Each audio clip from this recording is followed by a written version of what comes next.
Kamu dilarang melakukan apa yang kamu senangin, kamu dilarang nih sama orang yang gak dikenal, suruh berhenti melakukan apa yang kamu senengin, kira-kira kamu nurut apa enggak?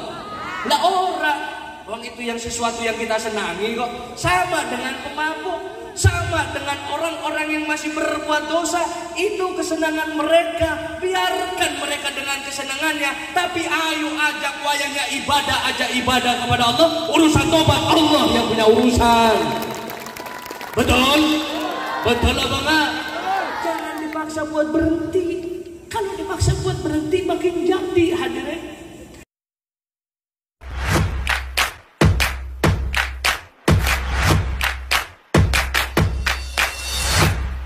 Alhamdulillah. Jadi kalau sudah ngikut dengan kiai, kalau sudah ngikut duduk seperti ini, jangan pernah merasa lebih baik daripada orang lain. Betul apa enggak? Nah, kalau sudah ngikut bertemu dengan kiai itu nggak usah malu, wahai saudaraku. Nggak usah malu, misalkan saya malu mau ketemu kiai karena saya seorang pendosa. Wah, nggak usah malu. Karena malumu itu gak ada gunanya. Lebih baik kamu tuh dekat dengan ulama, tapi juga jangan merasa dekat. Dekatlah kamu dengan ulama, cintalah kamu dengan ulama, karena nanti kamu akan dibawa bersama ulama kepada Allah. Kalau kita nggak dekat dengan ulama, sulit kita untuk sampai kepada Allah, wahai saudaraku. Setidaknya kamu misalkan, mohon maaf deh, misalkan kamu senang mabuk, tapi kamu ngikut sama kiai, pernah deket sama kiai, terus kamu meninggal belum sempat tobat kepada Allah, yakin dan percayalah pertolongan Allah akan datang kepada kamu. Amin. Allahumma. Ini ada kisahnya, wahai saudaraku. Ini ada orang tukang mabuk, tukang nyabu, pokok segala macam yang dilarang tuh dilakonin sama dia. Nah, dia tuh tinggal di kontrakan begini, hadirin. Dia punya tetangga, tiap malam kerjaannya pengajian mulu, keliling kemanapun kiai itu ada, dia selalu datang. Akhirnya pulang pagi ketemu terus sama orang yang tukang mabuk, tukang nyabu ini ketemu. Suatu ketika orang mabuk ini kretek di dalam hati, kapan ya saya bisa dekat dengan ulama? Kapan saya bisa seperti tetangga saya tiap malam ketemu kiai, dengerin ceramahnya kiai? Kapan saya bisa begitu ya? Sedangkan hidup saya begini-gini mulu, mau tobat aja susah. Orang ini sebenarnya nggak senang banget sama kiai, hadirin. Kenapa? Karena setiap dia denger ceramahnya kiai, kiainya ngomong gitu mulu. Ntar tukang mabuk dibakar, disiksa, orang bakal dikasih ampun, makanya dimalas ikut kiai. Ini bener kisahnya ini, hadirin. Saya dapat dari seorang ulama ini cerita. Lalu suatu ketika setelah dia kretek seperti itu, orang ini almarhum, meninggal dunia karena overdosis dari obat-obatan. Ketika meninggal, lalu katanya Allah, coba kamu tanyakan, dia cinta gak sama kiai? Balik. Hei hambanya Allah, apakah kamu cinta kepada kiai? Boro-boro saya cinta, kata dia. Tiap ikut wajib dikatain mulu, gimana gue mau senang? Balik, kagak ya Allah, malah benci dia. Wah, kata Allah, repot ini. Coba tanyain, dia seneng gak sama pengajian? Balik malaikat, kamu seneng gak sama pengajian? Gimana saya mau seneng? Malaikat sama kiainya aja gue kagak seneng, apalagi sama pengajiannya. Balik malaikat, kagak seneng ya Allah. Gimana ini? Nih, kasih satu pertanyaan terakhir, katanya Allah. Dia seneng atau enggak sama orang yang seneng dengan kiai? Balik malaikat, kamu seneng gak sama orang yang seneng dengan kiai? Oh iya, saya dulu pernah, selagi saya masih hidup. Apa? Saya pernah kretek dalam hati, kapan saya bisa seperti tetangga saya, tiap malam ketemu kiai, tiap malam cium tangan kiai, tiap malam dengerin ceramahnya kiai. Pengen saya itu di hati kretek, cuma ya mau gimana, saya keburu mati. Kata dia, balik, ya Allah, dia seneng sama orang yang seneng dengan kiai. Lalu katanya Allah, hai malaikat, kumpulkan hambaku itu bersama orang-orang yang senang dengan kiai-kiai dan ulama-ulama. Alhamdulillah. Cuma modal seneng. Jadi enak, hadirin. Makanya saya pernah bilang, sholatmu tidak mengantarkanmu kepada surga. puasamu tidak mengantarkanmu kepada surga, zakat, haji, umroh kamu pun tidak mengantarkanmu kepada surga.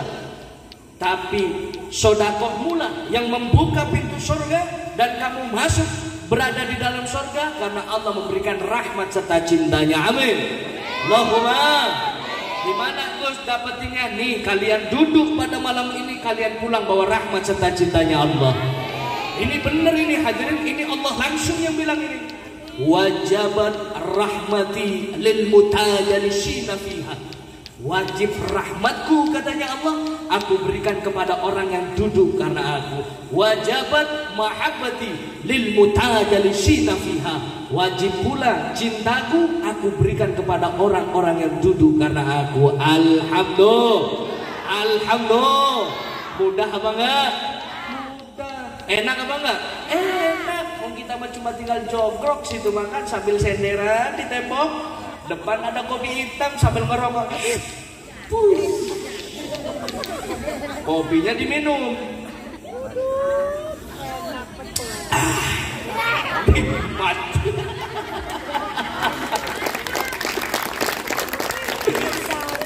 Betul apa enggak? Betul apa betul? Jadi nggak usah minder kalau ngikut kiai, Bu. Betul apa enggak? Nggak usah malu kalau deket sama kiai, nggak usah. Seorang kiai itu lebih suka dideketin sama orang-orang yang masih mabuk. Hadirin benerin.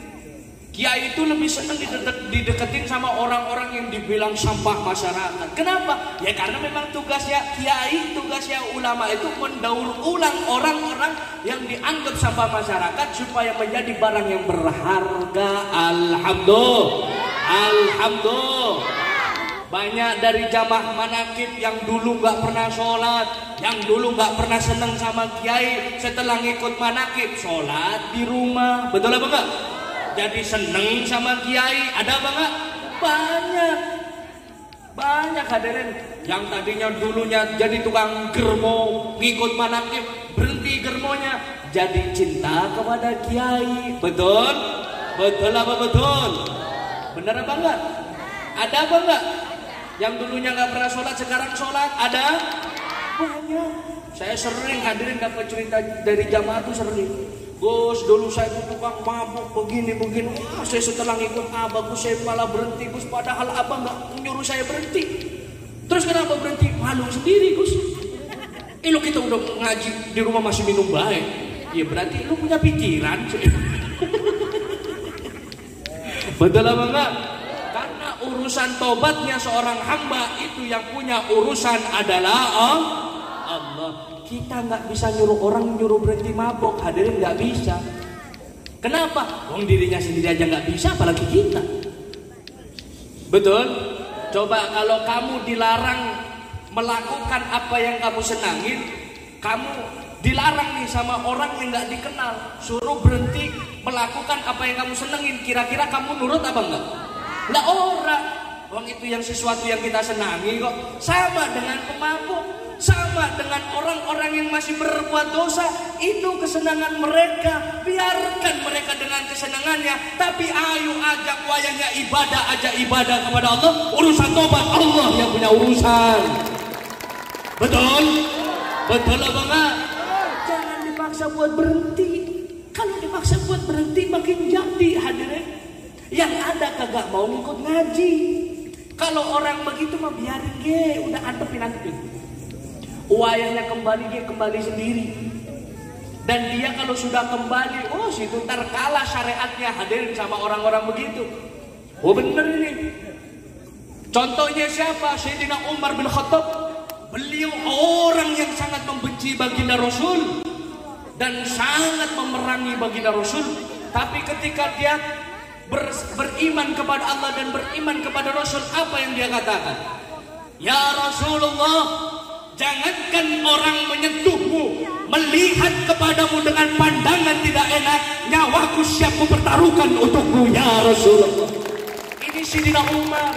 Makanya wajar kalau sekarang mantan pemabuk, mantan germo, mantan bajingan, mantan pembunuh, dia bertobat lalu dia katakan, jangan kau sentuh dulu kiaiku, langkahin dulu mayatku. Itu namanya perjuangan. Betul? Itulah orang-orang yang akan dimuliakan oleh Allah karena taubatannya betul-betul taubatan nasuha kepada Allah. Lanjut. Masih sore mata lu, masih sore. Jamat keringetan tapi bercucuran begini nih. Gua ceramah sama teriak, yang di belakang mah aku tuh belum. Lah bisa ada mengkodan bahasanya. Lah orang. Banyak orang mengkodan nak kenek. Lah kita bisa bahasa mengkodan mah.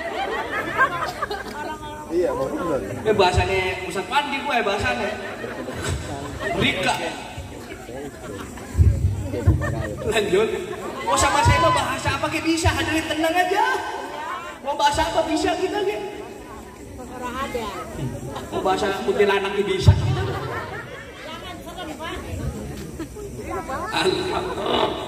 Alhamdulillah.